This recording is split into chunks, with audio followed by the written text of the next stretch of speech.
ಸೌಜನ್ಯ ಮನೆ ರಸ್ತೆ ಮಾಂಗಳ ಕ್ರಾಸ್ನಲ್ಲಿ ಯೂಟ್ಯೂಬರ್ಸ್ಗೆ ಧರ್ಮದೇಟು. ಧರ್ಮಸ್ಥಳ ಕ್ಷೇತ್ರದ ವಿರುದ್ಧ ಮಾನಹಾನಿಕರ ಸುದ್ದಿ ಪ್ರಸಾರ ಆಗ್ತಾ ಇದೆ ಅಂತ ಆಕ್ರೋಶಗೊಂಡಂತಹ ಭಕ್ತರು ಯೂಟ್ಯೂಬರ್ಸ್ಗೆ ಧರ್ಮದೇಟು ಕೊಟ್ಟಿದ್ದಾರೆ. ಸೌಜನ್ಯ ಮನೆ ರಸ್ತೆ ಕ್ರಾಸ್ನಲ್ಲಿ ಸೌಜನ್ಯ ಕುಟುಂಬಕ್ಕೆ ಸೇರಿದಂತಹ ವಾಹನದ ಗಾಜು ಕೂಡ ಪುಡಿ ಪುಡಿಯಾಗಿದೆ. ಸಾರ್ವಜನಿಕರ ವಾಹನ ಪುಡಿ ಪುಡಿಯಾಗಿದೆ.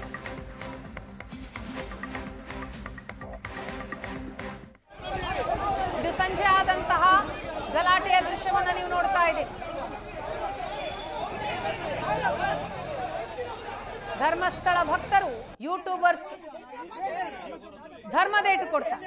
ಧರ್ಮಸ್ಥಳದ ವಿರುದ್ಧ ಸುಳ್ಳು ಸುದ್ದಿಯನ್ನ ಮಾಡ್ತಾ ಇದ್ದೀರಿ, ಪ್ರತಿಷ್ಠಿತ ಕುಟುಂಬದ ವಿರುದ್ಧ ಆರೋಪವನ್ನ ಮಾಡ್ತಾ ಇದ್ದೀರಿ ಅಂತ ಕೆರಳಿದಂತಹ ಧರ್ಮಸ್ಥಳ ಭಕ್ತರು ಯೂಟ್ಯೂಬರ್ಸ್ ಮೇಲೆ ಮುಗಿ ಬೀಳ್ತಾರೆ.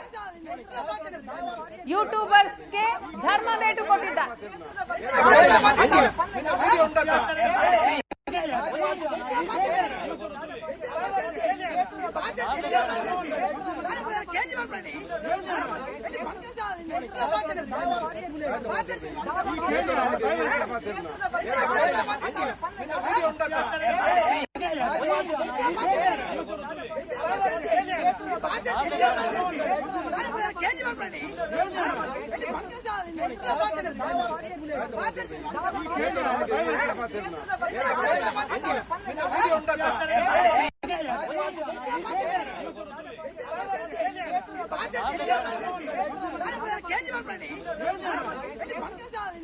ಎರಡು ದೃಶ್ಯವನ್ನ ನೀವು ನೋಡ್ತಾ ಇದ್ದೀರಿ. ಬಿಗ್ ಬಾಸ್ ಸ್ಪರ್ಧಿ ರಜತ್ ಸ್ಥಳಕ್ಕೆ ಬಂದಂತಹ ಸಂದರ್ಭದಲ್ಲಿ ಯೂಟ್ಯೂಬರ್ಸ್ ಇಂಟರ್ವ್ಯೂ ಮಾಡ್ತಾ ಇದ್ದಂತಹ ವೇಳೆ ಅಲ್ಲಿನ ಭಕ್ತರು, ಧರ್ಮಸ್ಥಳದ ಗ್ರಾಮಸ್ಥರು ಅವರ ಮೇಲೆ ಆಕ್ರೋಶವನ್ನ ವ್ಯಕ್ತಪಡಿಸ್ತಾರೆ.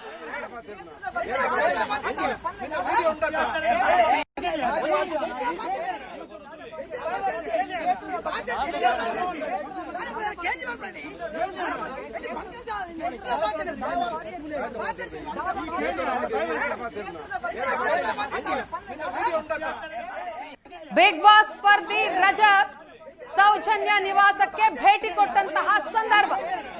ಆಗ ರಜತ್ ಮಾತನಾಡಿಸೋದಿಕ್ಕೆ ಅಂತ ಯೂಟ್ಯೂಬರ್ಸ್ ಬರ್ತಾರೆ. ಯೂಟ್ಯೂಬರ್ಸ್ ಬಂದಂತಹ ಸಂದರ್ಭದಲ್ಲಿ ಧರ್ಮಸ್ಥಳದ ಗ್ರಾಮಸ್ಥರು, ಭಕ್ತರು ಅವರು ಕೂಡ ಸ್ಥಳಕ್ಕೆ ಬರ್ತಾರೆ. ಮುಖಾಮುಖಿ ಆಗತ್ತೆ, ಮಾತಿಗೆ ಮಾತು ಬೆಳೆಯತ್ತೆ. ಆಗ ಯೂಟ್ಯೂಬರ್ಸ್ ಮೇಲೆ ಹಲ್ಲೆಯನ್ನ ಮಾಡ್ತಾರೆ ಧರ್ಮಸ್ಥಳ ಗ್ರಾಮಸ್ಥರು ಹಾಗೂ ಭಕ್ತರು. ಪರಿಸ್ಥಿತಿ ಬಿಗಡಾಯಿಸುತ್ತೆ. ಗಂಭೀರವಾಗಿ ಗಾಯಗೊಳ್ತಾರೆ ಯೂಟ್ಯೂಬರ್. ಅವರನ್ನ ಆಸ್ಪತ್ರೆಗೆ ಸೇರಿಸಲಾಗುತ್ತೆ. ಮತ್ತೊಂದು ಕಡೆ ಆ ಸ್ಥಳದಲ್ಲಿ ಹೆಚ್ಚುವರಿ ಪೊಲೀಸರ ನಿಯೋಜನೆ ಆಗತ್ತೆ. ಧರ್ಮಸ್ಥಳ ಪೊಲೀಸ್ ಠಾಣೆಯ ಮುಂದೆ ಭಕ್ತರಿಂದ ಪ್ರತಿಭಟನೆ ಆಗ್ತಾ ಇದೆ. ಕ್ಷೇತ್ರದ ಬಗ್ಗೆ ಅವಹೇಳನ ಮಾಡ್ತಾ ಇದ್ದಾರೆ ಅಂತ ಆರೋಪ ಮಾಡಿ ಪ್ರತಿಭಟಿಸಲಾಗ್ತಾ ಇದೆ. ಸುಳ್ಳು ಸುದ್ದಿ, ಅವಹೇಳನ ಮಾಡ್ತಾ ಇರುವವರ ಮೇಲೆ ಕ್ರಮ ಆಗಲೇಬೇಕು ಅಂತ ಪ್ರತಿಭಟನಾಕಾರರು ಇಲ್ಲಿ ಆಗ್ರಹಿಸ್ತಾ ಇದ್ದಾರೆ. ಧರ್ಮಸ್ಥಳ ಪೊಲೀಸ್ ಠಾಣೆಯ ಮುಂದೆ ಭಕ್ತರಿಂದ ಪ್ರತಿಭಟನೆ ಆಗ್ತಾ ಇದೆ. ಕ್ಷೇತ್ರದ ಬಗ್ಗೆ ಅವಹೇಳನ ಮಾಡ್ತಾ ಇದ್ದಾರೆ, ಸುಳ್ಳು ಸುದ್ದಿಯನ್ನ ಹಬ್ಬಿಸಲಾಗ್ತಾ ಇದೆ ಅಂತ ಆಕ್ರೋಶವನ್ನ ವ್ಯಕ್ತಪಡಿಸ್ತಾ ಇದ್ದಾರೆ. ಘೋಷಣೆಗಳನ್ನ ಕೂಗ್ತಾ ಇದ್ದಾರೆ. ಅಷ್ಟೇ ಅಲ್ಲ, ಕ್ರಮ ಆಗಲೇಬೇಕು ಈ ವಿಚಾರದಲ್ಲಿ ಅಂತ ಒತ್ತಾಯ ಮಾಡ್ತಾ ಇದ್ದಾರೆ ಪ್ರತಿಭಟನಾಕಾರರು. ಪೊಲೀಸ್ ಠಾಣೆಯ ಮುಂಭಾಗ ಧರಣಿ ಕೂತಿದ್ದಾರೆ.